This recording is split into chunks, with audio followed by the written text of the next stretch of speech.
I think in the face of the geopolitical situation that we're dealing with in the country right now, whether I'm working with leaders in the US or outside of the US, people are just very panicked. There's a lot of uncertainty, quite a bit of negativity, and a lack of optimism. So one of the things that I was thinking about is how to remind leaders to leave room for hope. So part of this is, at the end of the day, as leaders, we're all wired to plan, right? We forecast, we strategize, we try and minimize risk as much as possible. But the truth of the matter is every plan is really shaped by what we know, and what we know is always limited.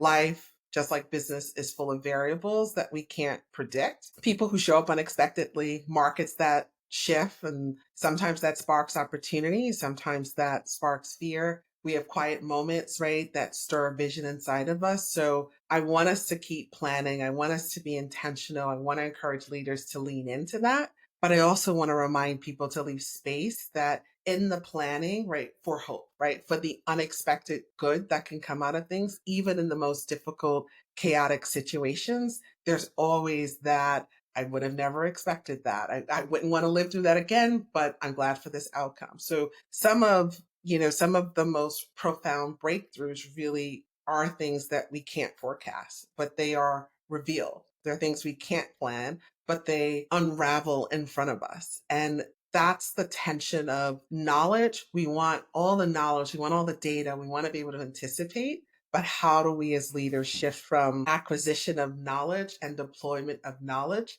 to actually deploying wisdom? And so planning well, but not worshiping the plan. Planning well, but not worshiping the knowledge that we have. Planning well, but not being a myopic that we will know and be able to discover all things. So my question that I want leaders to think about is, where might you be clinging too tightly to the plan and missing room for possibility? And as like every other leader sitting in the ecosystem that we're in the world today, there's a mantra that I've been holding on to, and that is, I plan with clarity, but I lead with hope. That's what I want to leave my leaders with today.